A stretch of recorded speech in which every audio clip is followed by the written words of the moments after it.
War of the Worlds by H. G. Wells. Book 2, Chapter 7, The Man on Putney Hill. I spent that night in the inn that stands at the top of Putney Hill, sleeping in a made bed for the first time since my flight to Leatherhead. I will not tell the needless trouble I had breaking into that house. Afterwards I found the front door was on the latch, nor how I ransacked every room for food, until just on the verge of despair, in what seemed to me to be a servant's bedroom, I found a rat-gnawed crust and 2 tins of pineapple. The place had already been searched and emptied. In the bar I afterwards found some biscuits and sandwiches that had been overlooked. The latter I could not eat, they were too rotten, but the former not only stayed my hunger, but filled my pockets. I lit no lamps, fearing some Martians might come beating that part of London for food in the night. Before I went to bed I had an interval of restlessness, and prowled from window to window, peering out for some sign of these monsters. I slept little. As I lay in bed, I found myself thinking consecutively, a thing I do not remember to have done since my last argument with the curate. During all the intervening time my mental condition had been a hurrying succession of vague emotional states, or a sort of stupid receptivity. But in the night my brain, reinforced I suppose by food I had eaten, grew clear again, and I thought. 3 things struggled for possession of my mind: the killing of the curate, the whereabouts of the Martians, and the possible fate of my wife. The former gave me no sensation of horror or remorse to recall. I saw it simply as a thing done, a memory infinitely disagreeable, but quite without the quality of remorse. I saw myself then as I see myself now, driven step by step towards that hasty low, the creature of a sequence of accidents leading inevitably to that. I felt no condemnation, yet the memory, static, unprogressive, haunted me. In the silence of the night, with that sense of the nearness of God that sometimes comes into the stillness and the darkness, I stood my trial, my only trial, for that moment of wrath and fear. I retraced every step of our conversation, from the moment when I had found him crouching beside me, heedless of my thirst, and pointing to the fire and smoke that streamed up from the ruins of Weybridge. We had been incapable of cooperation. Grim chance had taken no heed of that. Had I foreseen, I should have left him at Halliford. But I did not foresee, and crime is to foresee and do. And I set this down as I have set all this story down, as it was. There were no witnesses. All these things I might have concealed. But I set it down, and the reader must form his judgment as he will. And when, by an effort, I had set aside that picture of a prostrate body, I faced the problem of the Martians and the fate of my wife. For the former I had no data. I could imagine 100 things, and so, unhappily, I could for the latter. And suddenly that night became terrible. I found myself sitting up in bed staring at the dark. I found myself praying that the heat ray might have suddenly and painlessly struck her out of being. Since the night of my return from Leatherhead, I had not prayed. I had uttered prayers, fetish prayers, had prayed as heathens mutter charms when I was in extremity, but now I prayed indeed, pleading steadfastly and sanely, face to face with the darkness of God. Strange night. Strangest in this, that so soon as dawn had come, I, who had talked with God, crept out of the house like a rat leaving its hiding place. A creature scarcely larger, an inferior animal, a thing that for any passing whim of our masters might be hunted and killed. Perhaps they also prayed confidently to God. Surely, if we have learned nothing else, this war has taught us pity, Pity for those witless souls that suffer our dominion. The morning was bright and fine, and the eastern sky glowed pink, and was fretted with little golden clouds. In the road that runs from the top of Putney Hill to Wimbledon was a number of poor vestiges of the panic torrent that must have poured Londonward on the Sunday night after the fighting began. There was a little two-wheeled cart, inscribed with the name of Thomas Lobb, greengrocer, New Malden, with a smashed wheel and an abandoned tin trunk. There was a straw hat trampled into the now hardened mud, and at the top of West Hill a lot of blood-stained glass about the overturned water trough. My movements were languid, my plans of the vaguest. I had an idea of going to Leatherhead, though I knew that there I had the poorest chance of finding my wife. Certainly, unless death had overtaken them suddenly, my cousins and she would have fled thence. But it seemed to me I might find or learn there whither the Surrey people had fled. I knew I wanted to find my wife, that my heart ached for her and the world of men, but I had no clear idea how the finding might be done. I was also sharply aware now of my intense loneliness.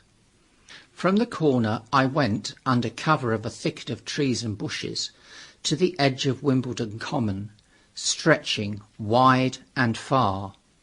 That dark expanse was lit in patches by yellow gorse and broom. There was no red weed to be seen, and as I prowled hesitatingly on the verge of the open, the sun rose, flooding it all with light and vitality. I came upon a busy swarm of little frogs in a swampy place among the trees. I stopped to look at them, drawing a lesson from their stout resolve to live. And presently, turning suddenly, with an odd feeling of being watched, I beheld something crouching amid a clump of bushes. I stood regarding this. I made a step towards it, and it rose up and became a man armed with a cutlass. I approached him slowly.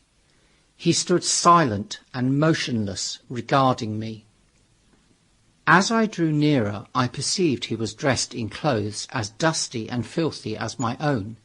He looked, indeed, as though he had been dragged through a culvert. Nearer, I distinguished the green slime of ditches mixing with the pale drab of dried clay and shiny, coaly patches.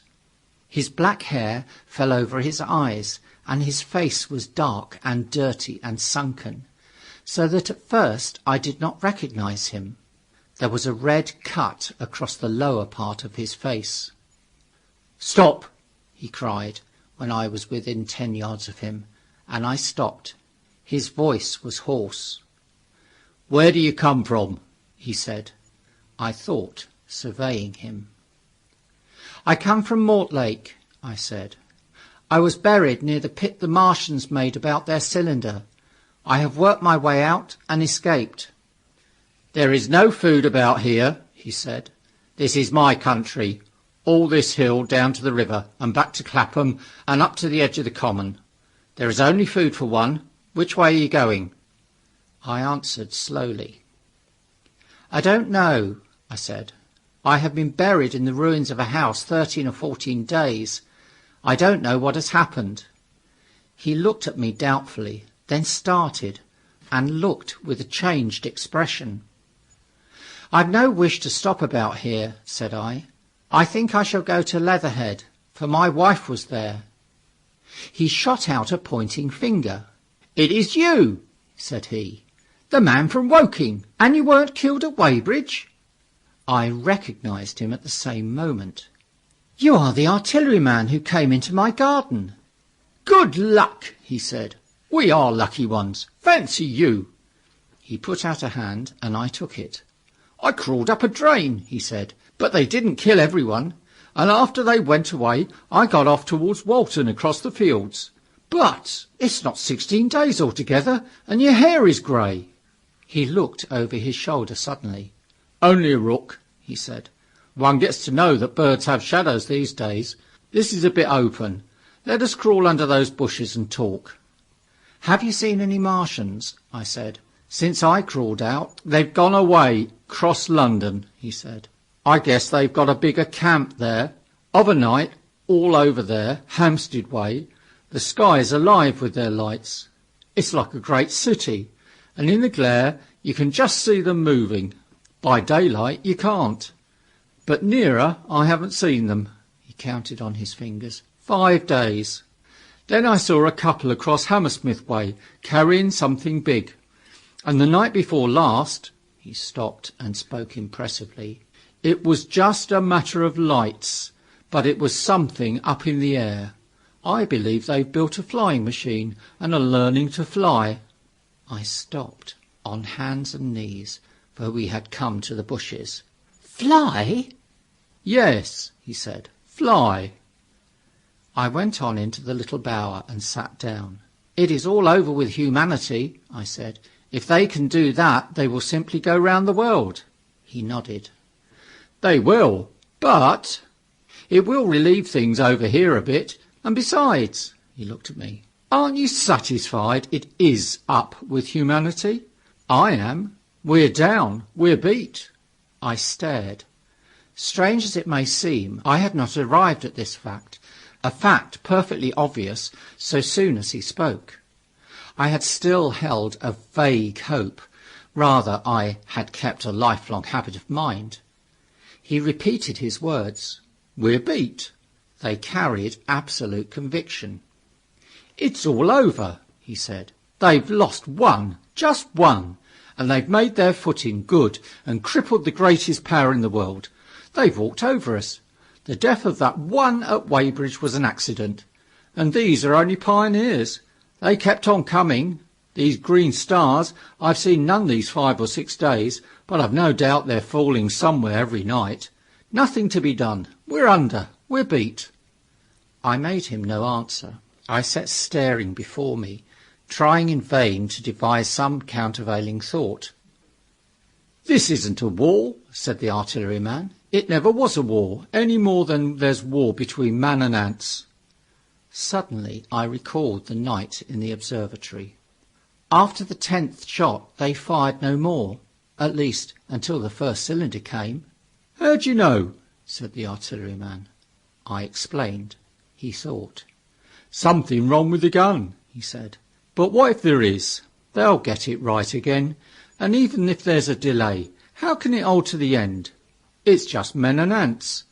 There's the ants build their cities, live their lives, have wars, revolutions, until the men want them out of the way, and then they go out of the way. That's what we are now, just ants. Only, yes, I said. We're eatable ants. We sat looking at each other. And what will they do with us? I said. That's what I've been thinking, he said. That's what I've been thinking. After Weybridge, I went south, thinking. I saw what was up. Most of the people were hard at it, squealing and exciting themselves. But I'm not so fond of squealing. I've been in sight of death once or twice. I'm not an ornamental soldier, and at the best and worst, death is just death. And it's the man that keeps on thinking that comes through. I saw everyone tracking away south. Says I, food won't last this way, and I turned right back. I went for the Martians like a sparrow goes for man. All round, he waved a hand to the horizon. They're starving in heaps, bolting, treading on each other. He saw my face and halted awkwardly. No doubt lots who had money have gone away to France, he said. He seemed to hesitate whether to apologise, met my eyes and went on. There's food all about here, canned things in shops, wines, spirits, mineral waters, and the water mains and drains are empty. Well, I was telling you what I was thinking. Here's intelligent things, I said, and it seems they want us for food. First they'll smash us up. Ships, machines, guns, cities, all the order and organisation, all that will go. If we were the size of ants, we might pull through, but we're not. It's all too bulky to stop. That's the first certainty. Eh? I assented. It is. I've thought it out. Very well then, next. At present we're caught as we're wanted. A Martian has only to go a few miles to get a crowd on the run, and I saw one day out by Wandsworth picking houses to pieces and routing among the wreckage. But they won't keep on doing that. So soon as they've settled all our guns and ships and smashed our railways and done all the things they are doing over there, they will begin catching us systematic, picking the best and storing us in cages and things. That's what they will start doing in a bit. Lord, they haven't begun on us yet. Don't you see that? Not begun? I exclaimed. Not begun. All that's happened so far is through our not having the sense to keep quiet, worrying them with guns and such foolery, and losing our heads and rushing off in crowds to where there wasn't any more safety than where we were. They don't want to bother us yet. They're making their things, making all the things they couldn't bring with them, getting things ready for the rest of their people. Very likely that's why the cylinders have stopped for a bit, for fear of hitting those who are here. And instead of us rushing around blind on the how, or getting dynamite on the chance of busting them up, we've got to fix ourselves up according to the new state of affairs. That's how I figure it out. It isn't quite according to what a man wants for his species, but it's about what the facts point to. And that's the principle I acted upon. Cities, nations, civilization, progress, it's all over. That game's up. We're beat. But if that's so, what is there to live for? The artilleryman looked at me for a moment. There won't be any more blessed concerts for 1,000,000 years or so. There won't be any Royal Academy Arts, and no nice little feeds at restaurants. If it's amusement you're after, I reckon the game is up. If you've got any drawing-room manners, or a dislike to eating peas with a knife, or dropping H's, you'd better chuck 'em away. There ain't no further use. I mean that men like me are going on living for the sake of the breed.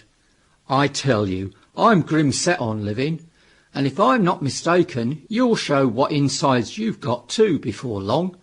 We aren't going to be exterminated, and I don't mean to be caught either, and tamed, and fattened, and bred like a thundering ox. Ugh! Fancy those brown creepers. You don't mean to say? I do. I'm going on under their feet. I've got it planned. I've thought it out. We men are best. We don't know enough. We've got to learn before we've got a chance, and we've got to live and keep independent while we learn. See? That's what has to be done. I stared astonished and stirred profoundly by the man's resolution. Great God! Cried I. But you are a man indeed. And suddenly I gripped his hand. Eh? Said he with his eyes shining. I thought it out, eh? Go on, I said. Well, those who mean to escape their catching must get ready. Mind you, it isn't all of us that are made for wild beasts, and that's what it's got to be. That's why I watched you. I had my doubts. You're slender. I didn't know that it was you see, and just how you'd been buried. All these, the sort of people that lived in these houses, and all those damn little clerks that used to live down that way, they'd be no good. They haven't any spirit in 'em, no proud dreams and no proud lusts, and a man who hasn't one or the other, Lord, what is he but funk and precautions? They just used to skedaddle off to work. I've seen hundreds of 'em, bit of breakfast in hand, running wild and shining to catch their little season ticket train, for fear they'd get dismissed if they didn't. Working at businesses they were afraid to take the trouble to understand, skedaddling back for fear they wouldn't be in time for dinner, keeping indoors after dinner for fear of the back streets, and sleeping with the wives they married not because they wanted them, but because they had a bit of money that would make for safety in their one little miserable skedaddle through the world. Lives insured and a bit invested for fear of accidents, and on Sundays fear of the hereafter, as if hell was built for rabbits. Well, the Martians will just be a godsend to these. Nice roomy cages, fattening food, careful breeding, no worry. After a week or so chasing about the fields and lands on empty stomachs, they'll come and be caught cheerful. They'll be quite glad after a bit. They'll wonder what people did before there were Martians to take care of them. And the bar loafers and mashers and singers, I can imagine them. I can imagine them, he said with a sort of sombre gratification. There'll be any amount of sentiment and religion loose among 'em. There's hundreds of things I saw with my eyes that I've only begun to see clearly these last few days. There's lots will take things as they are, fat and stupid, and lots will be worried by a sort of feeling that it's all wrong and that they ought to be doing something.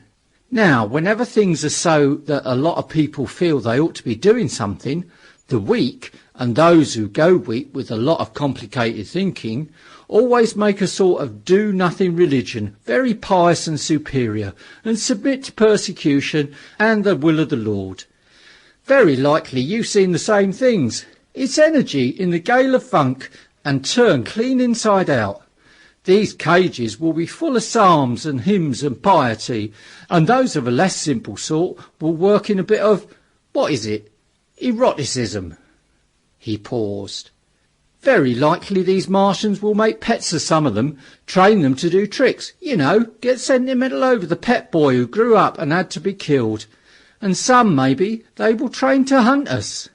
No, I cried, that's impossible. No human being. What's the good of going on with such lies, said the artilleryman. There's men who do it cheerful. What nonsense to pretend there isn't. And I succumbed to his conviction. If they come after me, he said, Lord, if they come after me, and subsided into grim meditation. I sat contemplating these things. I could find nothing to bring against this man's reasoning. In the days before the invasion, no one would have questioned my intellectual superiority to his. I, a professed and recognised writer on philosophical themes, and he, a common soldier. And yet he had already formulated a situation that I had scarcely realised. "What are you doing?" I said presently. "What plans have you made?" He hesitated. "Well, it's like this," he said. "What have we to do? We have to invent a sort of life where men can live and breed and be sufficiently secure to bring the children up. Yes, wait a bit, and I'll make it clearer what I think ought to be done. The tame ones will go like all tame beasts. In a few generations they'll be big, beautiful, rich-blooded, stupid, rubbish. The risk is that we who keep wild will go savage, degenerate into a sort of big, savage rat. You see, how I mean to live is underground. I've been thinking about the drains. Of course, those who don't know drains think horrible things, but under this London are miles and miles, hundreds of miles, and a few days' rain and London empty will leave them sweet and clean. The main drains are big enough and airy enough for anyone. Then there's cellars, vaults, stores, from which bolting passages may be made to the drains, and the railway tunnels and subways. Eh? You begin to see? And we form a band, able-bodied, clean-minded men. We're not going to pick up any rubbish that drifts in. Weaklings go out again." "As you meant me to go." "Well, I parleyed, didn't I?" "We won't quarrel about that. Go on." "Those who stop obey orders. Able-bodied, clean-minded women we want also, mothers and teachers. No lackadaisical ladies, no blasted rolling eyes. We can't have any weak or silly. Life is real again, and the useless and cumbersome and mischievous have to die. They ought to die. They ought to be willing to die. It's a sort of disloyalty, after all, to live and taint the race. And they can't be happy. Moreover, dying's none too dreadful. It's the funking makes it bad. And in all those places we shall gather. Our district will be London, and we may even be able to keep a watch and run about in the open when the Martians keep away. Play cricket, perhaps. That's how we shall save the race, eh? It's a possible thing, but saving the race is nothing in itself. As I say, that's only being rats. It's saving our knowledge and adding to it is the thing. There men like you come in. There's books, there's models. We must make great safe places down deep and get all the books we can, not novels and poetry swipes, but ideas, science books. That's where men like you come in. We must go to the British Museum and pick all those books through. Especially we must keep up our science, learn more. We must watch these Martians. Some of us must go as spies. When it's all working, perhaps I will. Get caught, I mean. And the great thing is, we must leave the Martians alone. We mustn't even steal. If we get in their way, we clear out. We must show them we mean no harm. Yes, I know. But they're intelligent things, and they won't hunt us down if they have all they want, and think we're just harmless vermin. The artilleryman paused and laid a brown hand on my arm. After all, it may not be so much we may have to learn before. Just imagine this. 4 or 5 of their fighting machines suddenly starting off, heat rays right and left, and not a Martian in 'em. Not a Martian in 'em, but men who have learned the way how. It may be in my time even, those men. Fancy having one of them lovely things with its heat ray wide and free. Fancy having it in control. What would it matter if you smashed it to smithereens at the end of the run after a bust like that? I reckon the Martians are opening up their beautiful eyes. Can't you see them, man? Can't you see 'em hurrying, puffing and blowing and hooting to their other mechanical affairs? Something out of gear in every case, and swish, bang, rattle, swish. Just as they are fumbling over it, swish comes the heat ray, and behold, man has come back to his own. For a while, the imaginative daring of the artilleryman and the tone of assurance and courage he assumed completely dominated my mind. I believed unhesitatingly both in his forecast of human destiny and in the practicability of his astonishing scheme. And the reader who thinks me susceptible and foolish must contrast his position, reading steadily with all his thought about his subject, and mine crouching fearfully in the bushes and listening distracted by apprehension. We talked in this manner through the early morning time, and later crept out of the bushes, and after scanning the sky for Martians, hurried precipitately to the house on Putney Hill where he had made his lair. It was the coal cellar of the place, and when I saw the work he had spent a week upon, it was a burrow scarcely 10 yards long, which he designed to reach to the main drain on Putney Hill, I had my first inkling of the gulf between his dreams and his powers. Such a hole I could have dug in a day, but I believed in him sufficiently to work with him all that morning until past midday at his digging. We had a garden barrow, and shot the earth we removed against the kitchen range. We refreshed ourselves with a tin of mock turtle soup and wine from the neighbouring pantry. I found a curious relief from the aching strangeness of the world in this steady labour. As we worked, I turned his project over in my mind, and presently objections and doubts began to arise. But I worked there all morning, so glad was I to find myself with a purpose again. After working an hour, I began to speculate on the distance one had to go before the cloaca was reached, the chances we had of missing it altogether.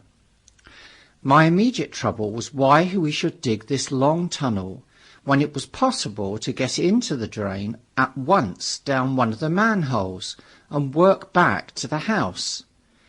It seemed to me, too, that the house was inconveniently chosen, and required a needless length of tunnel.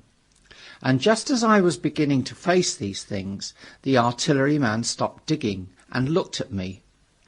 "We're working well," he said. He put down his spade. "Let us knock off a bit," he said. "I think it's time we reconnoitred from the roof of the house." I was for going on, and after a little hesitation he resumed his spade, and then suddenly I was struck by a thought. I stopped, and so did he at once. "Why were you walking about on the common," I said, "instead of being here?" "Taking the air," he said. "I was coming back. It's safer by night." "But the work?" "Oh, one can always work," he said, and in a flash I saw the man plain. He hesitated, holding his spade. "We ought to reconnoitre now," he said, "because if any come near they may hear the spades and drop upon us unawares."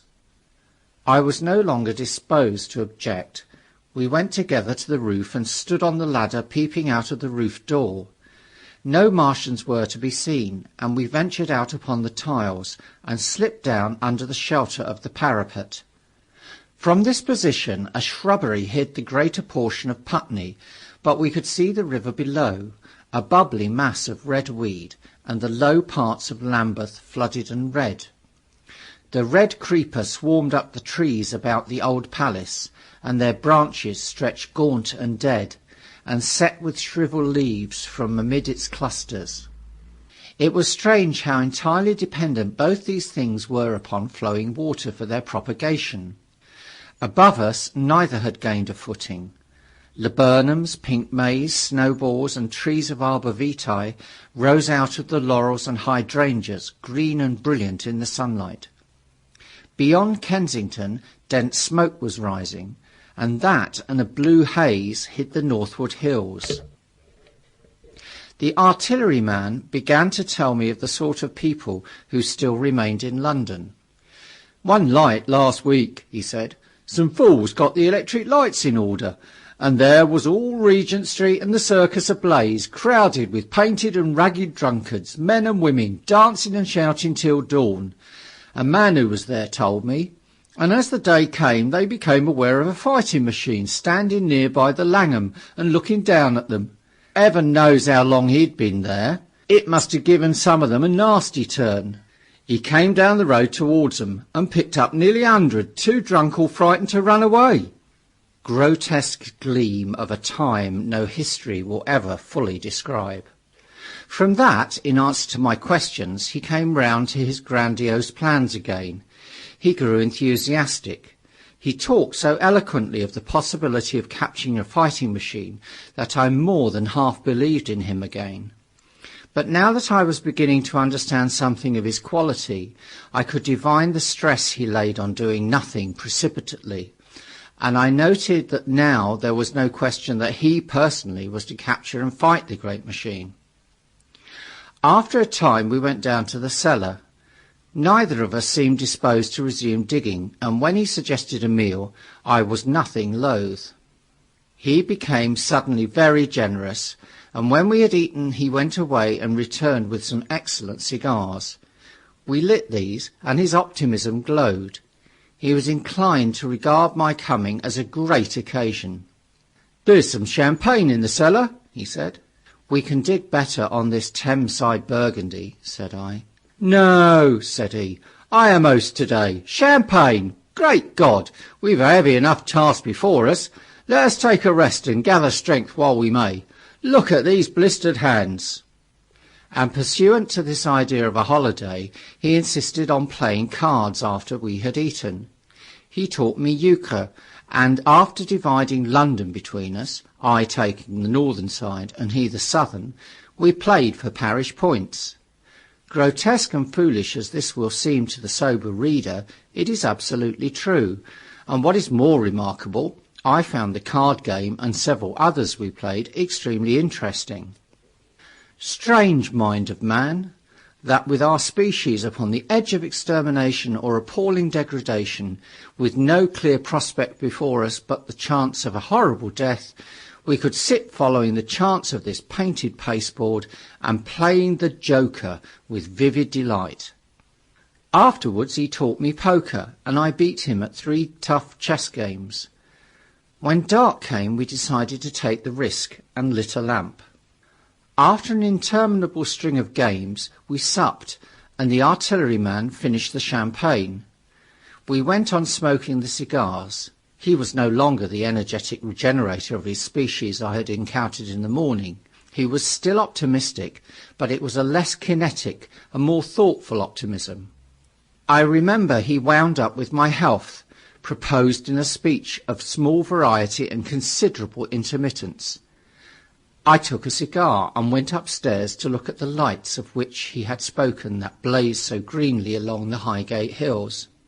At first I stared unintelligently across the London valley. The northern hills were shrouded in darkness. The fires near Kensington glowed redly, and now and then an orange-red tongue of flame flashed up and vanished in the deep blue night. All the rest of London was black. Then nearer I perceived a strange light, a pale violet-purple fluorescent glow, quivering under the night breeze. For a space I could not understand it, and then I knew that it must be the red weed from which this faint irradiation proceeded. With that realization, my dormant sense of wonder, my sense of the proportion of things, awoke again. I glanced from that to Mars, red and clear, glowing high in the west, and then gazed long and earnestly at the darkness of Hampstead and Highgate. I remained a very long time upon the roof, wondering at the grotesque changes of the day. I recalled my mental states from the midnight prayer to the foolish card-playing. I had a violent revulsion of feeling. I remember I flung away the cigar with a certain wasteful symbolism. My folly came to me with glaring exaggeration. I seemed a traitor to my wife and to my kind. I was filled with remorse. I resolved to leave this strange, undisciplined dreamer of great things to his drink and gluttony, and to go on into London. There, it seemed to me, I had the best chance of learning what the Martians and my fellow men were doing. I was still upon the roof when the late moon rose. End of chapter 7.